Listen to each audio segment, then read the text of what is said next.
Welcome back to the deep dive.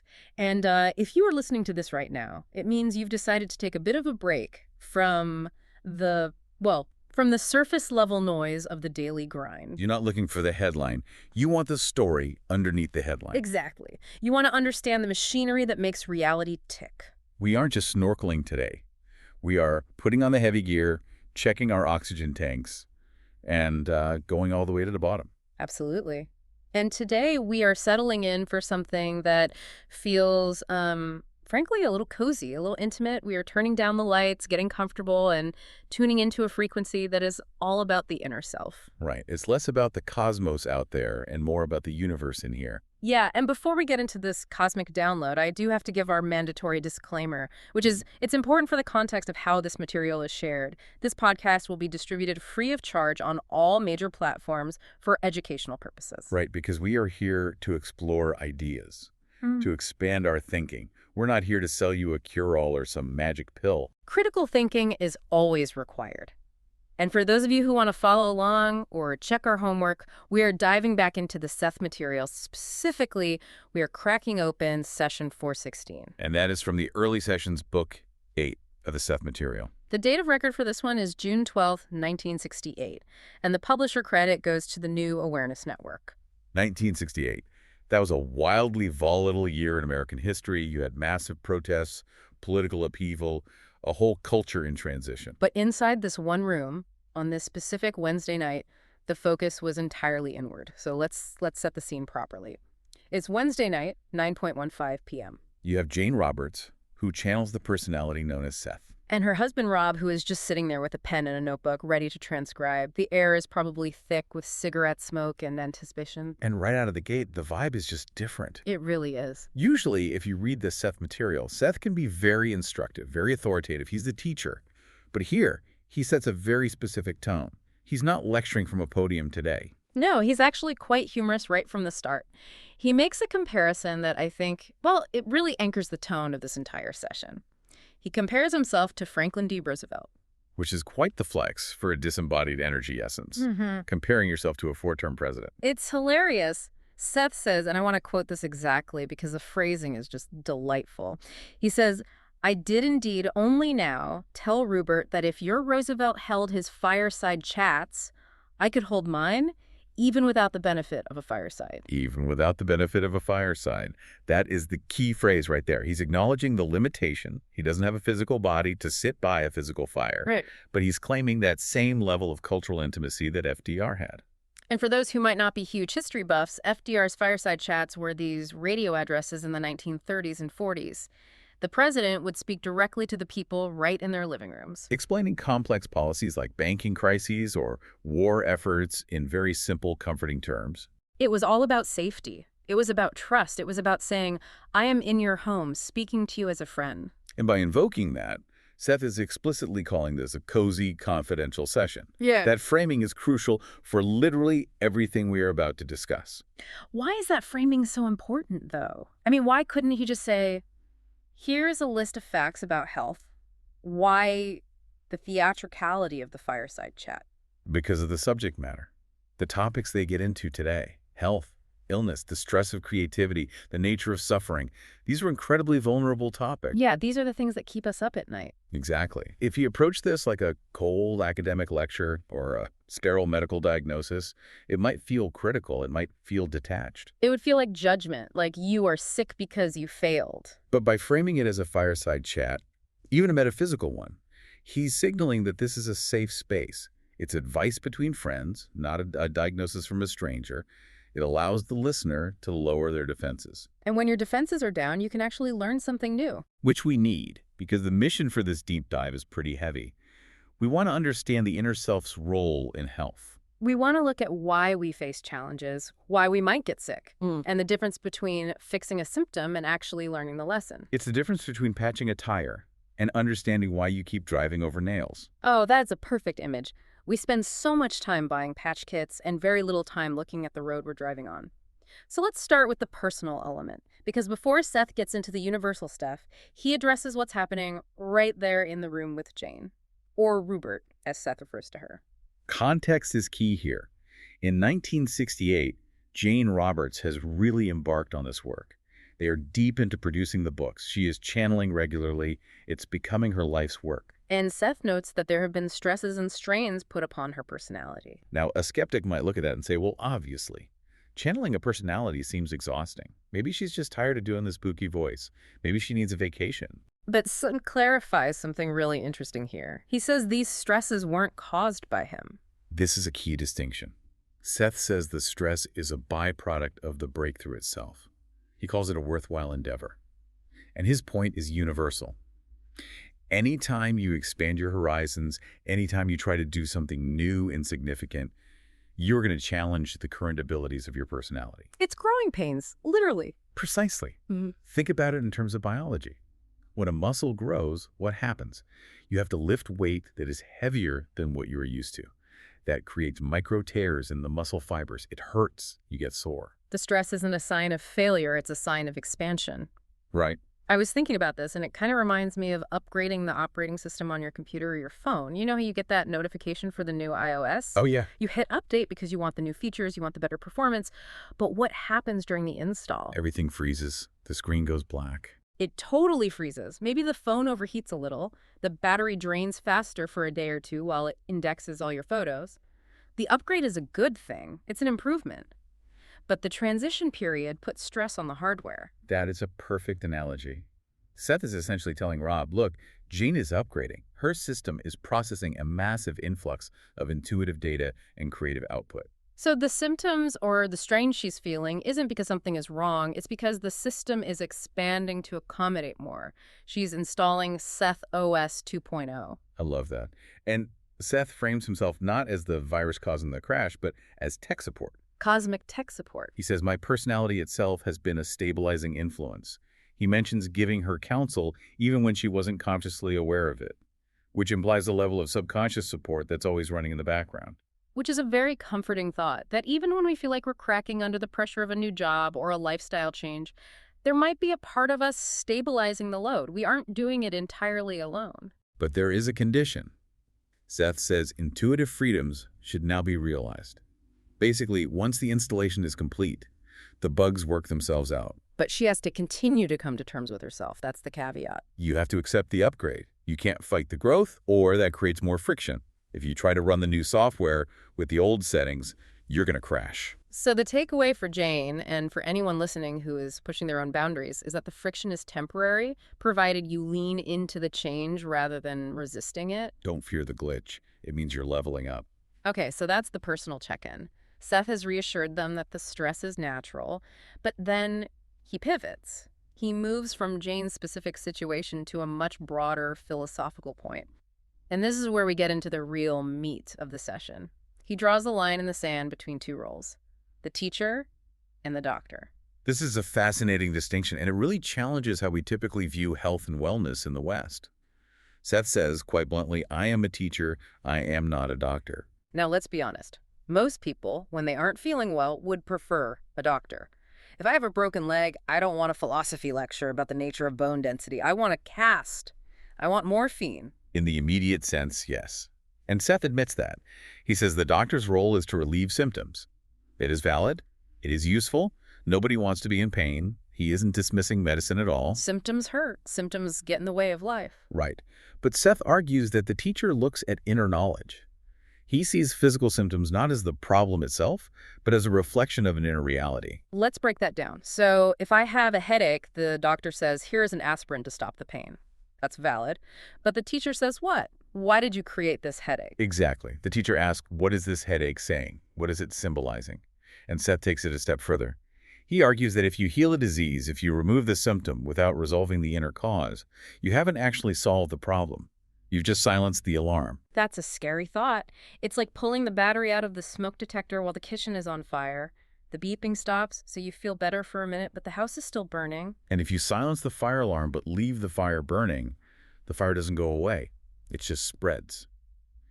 Seth implies that if the inner problem remains, say, a deep-seated stress or a feeling of inadequacy, and you suppress the physical symptom of it, another symptom will pop up to replace it. It's whack-a-mole. Biological whack-a-mole. Because the energy has to go somewhere, the message has to be delivered, the body is the messenger. If you shoot the message just gets sent by a different courier. Which leads us to one of the most powerful and arguably controversial quotes in the session.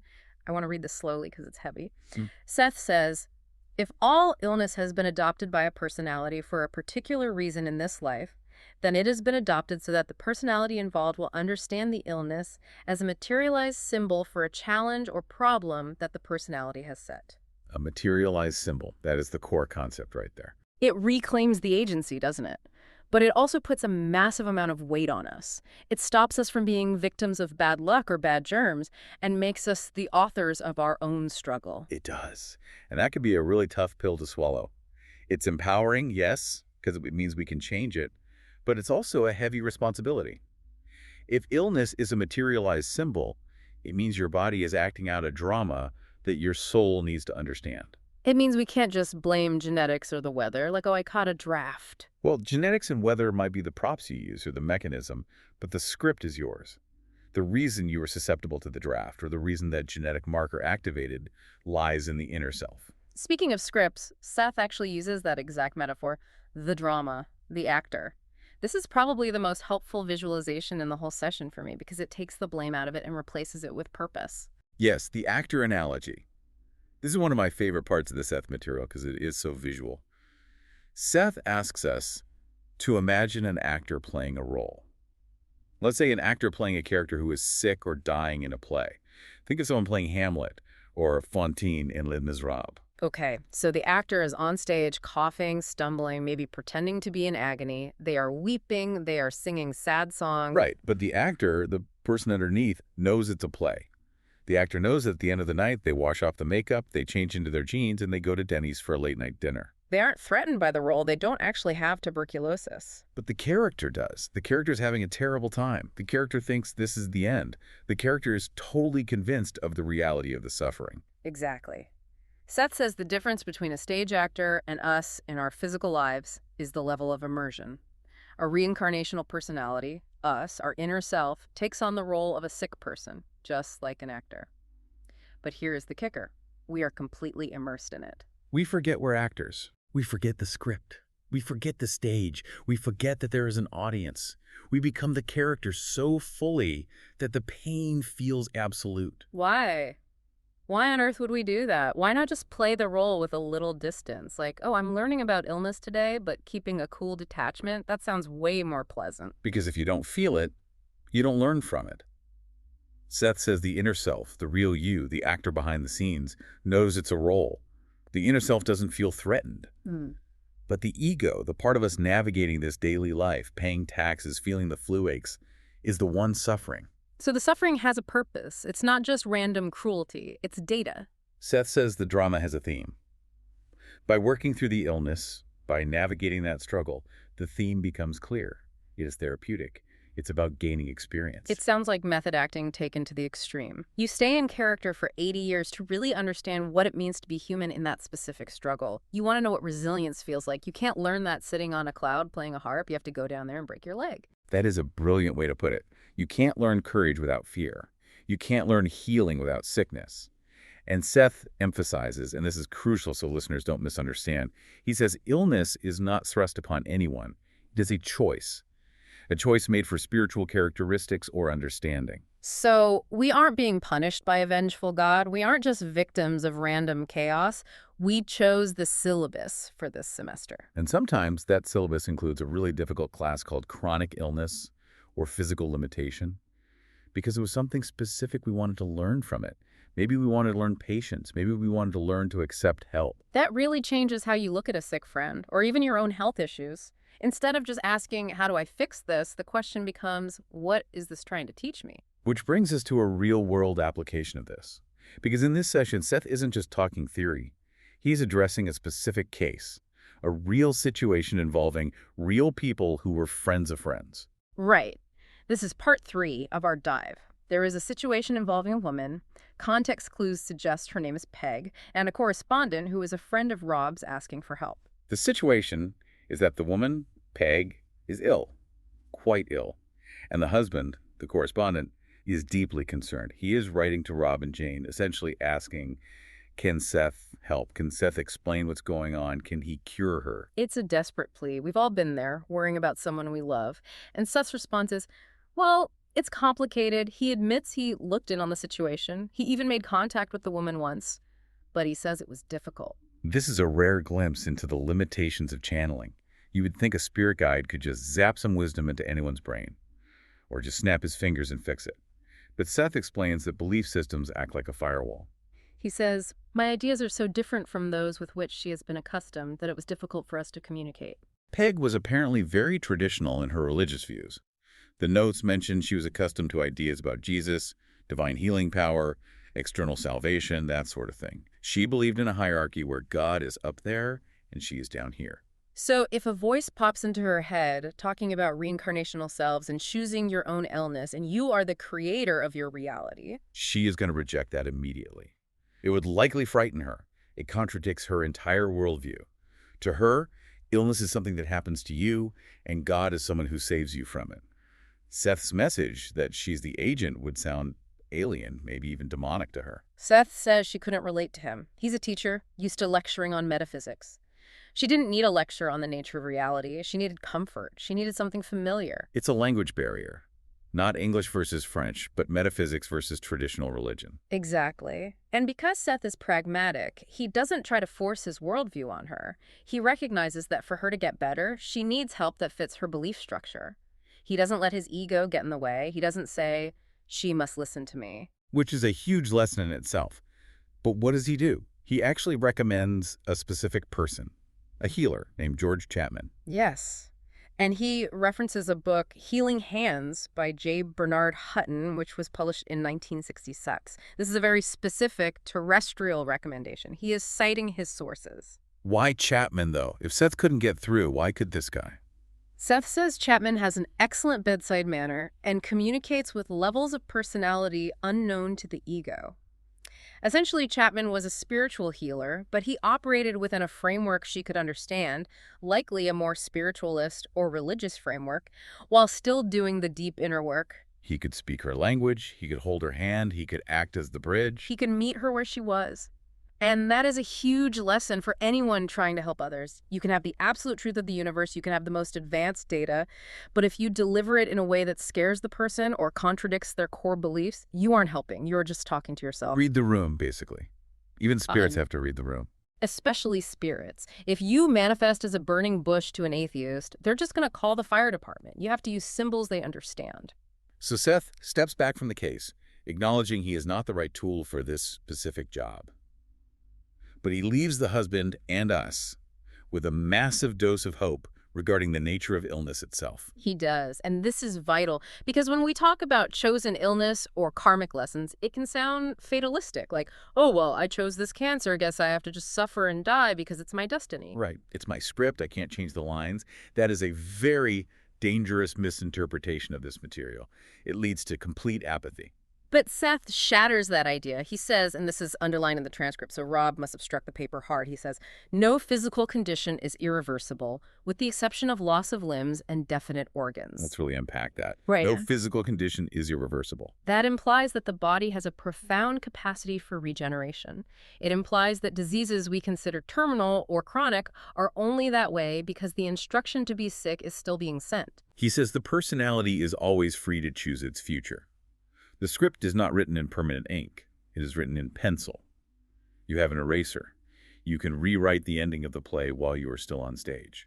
But with Seth, that choice comes from the inner self, not just a wish from the ego. Correct. You can't just stand in front of a mirror and say, I choose to be well, if your inner self is still clinging to the illness because that hasn't finished the lesson yet. Or if you still believe, deep down, that you deserve to be sick. The change has to be deep. It has to be an inner resolution. You have to resolve the conflict that caused the symbol to materialize in the first place. It goes back to the actor. You can't leave the stage until the scene is over. But you can finish the scene, you can learn the line, deliver the emotion, resolve the conflict, and then exit. You don't have to drag the scene out for 10 acts. Yes. The script isn't infinite. Once the purpose is served, the illness is no longer necessary. It becomes a prop you don't need anymore.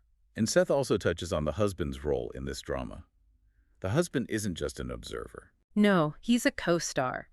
Seth says the man's deep concern has enlarged his own psychic and spiritual understanding. This is profound. The drama involves everyone. The wife is learning through illness. The husband is learning through compassion, worry, and the search for answers. He is learning helplessness and hope. It's an ensemble cast. We Yeah. are all supporting actors in each other's plays. It really is. We trigger each other, we help each other learn, we provide the friction and the comfort. I love that. Now, before we wrap up, we have to talk about the mechanics of the session itself again. We mentioned the fireside chat, but there's some interesting technical stuff happening here, too. Seth gives us a peek under the hood of how channeling actually works. Yes, he explains the pauses. Apparently, Jane was pausing a lot during this session. Long gaps of silence between sentences. If you listen to the original recordings, if they existed for this specific session, sometimes these pauses can be quite long. It's not a fluid stream of consciousness. Seth explains that there is a lapse between his thought and Rupert's verbalization. He's not operating her body like a puppet. Yeah. It's not possession. It's translation. Exactly. He says, I do not operate Rupert's controls as automatically as he does. He's sending a concept, a block of thought, and Jane has to receive it, decode it into English words, and then speak it.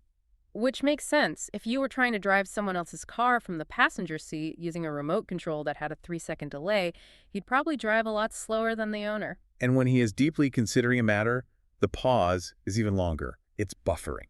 It is cosmic buffering. He's downloading the file from the cloud before he hits play on the voice box. It shows the effort involved. It shows that this is a collaboration between Seth and Jane. It is hard work for both of them. And then to close out the night, he drops this incredibly polite, funny little comment. He's been talking about life, death, illness, and the nature of reality. And then he looks at Rob. Rob, who is furiously scribbling all this down by hand in a notebook. Remember, no laptops, just pen and paper, trying to keep up with a spirit who could talk as fast as FDR. And Seth says, I am in fine form, but I understand the circumstances under which you operate. I have such tender regard for the state of your fingers. Tender regard for the state of your fingers. It is so charming. Here is this vast intellect spanning time and space, worrying about writer's cramp. It really humanizes him. It reminds you that despite the teacher persona, there is a friendship there. He cares about Rob's comfort. Absolutely. It circles back to the fireside chat opening. It's intimate, it's considerate. It ends the session not with a bang, but with a warm handshake. So we have covered a lot of ground today. We've gone from Jane's stress and the OS upgrade to the philosophy of the teacher versus the doctor, to the actor analogy, the case of Peg and the language barrier of belief, and finally to the mechanics of the session itself. It is an incredibly dense session for being a cozy one. Let's try to synthesize this for the listener. If Yeah. you take one thing away from this deep dive, one nugget to put in your pocket, what is the big realization here? For me, it is the shift from victim to student. The idea that illness or challenge is a materialized symbol. It shifts the paradigm completely. It's not random. It's language. Your life is speaking to you through your body and your circumstances. And if you can learn to interpret that language, if you can figure out what the symbol means, you can change the reality. You can finish the scene. You can learn the lesson and move on to the next role. You don't have to stay sick if the lesson is learned. Which is both terrifying and incredibly hopeful. It puts the power back in your hands, but it demands that you do the work. The best truths usually are. They demand something of you. They demand that you show up. So here is our provocative final thought for you to mull over while you are driving or doing dishes or staring at the ceiling tonight. Think about your current biggest challenge, whether it's a health issue, a stressful job, or a relationship struggle. Visualize it. Feel the weight of it. Now ask yourself, if that challenge was a role you specifically auditioned for and won, why did you want it? What is the skill you were trying to master by taking that part? Did you want to learn patience, empathy, independence, forgiveness? And the follow-up question, once you identify that skill, do you still need the drama to practice it? Or are you ready for the next script? That is the question. Can you graduate from this class? If you want to go straight to the source, and we always recommend that you do because our summary is just the tip of the iceberg, you need to check out the Seth Material directly. We are just scratching the surface here. Reading the actual sessions is a completely different experience. The energy in the words is palpable. You feel the fireside warmth yourself. We encourage you to study the Seth Material books. You can find them and a whole lot more by visiting the New Awareness Network website and bookstore. That is at sethcenter.com/the-early-sessions. Go there, browse the shelves, See what calls to you. It might change your life. And remember, no physical condition is irreversible. The script is still being written, and you are holding the pen. Or at least, your inner self is holding the pen. You just need to learn how to communicate with it. Fair point. Maybe ask your inner self if you can co-write the next chapter. A little collaboration never hurt anyone. Couldn't hurt to ask. Thanks for chilling with us by the fireside. We will catch you on the next deep dive. Good night. Or good morning, whenever you are. Indeed. Bye. Bye for now.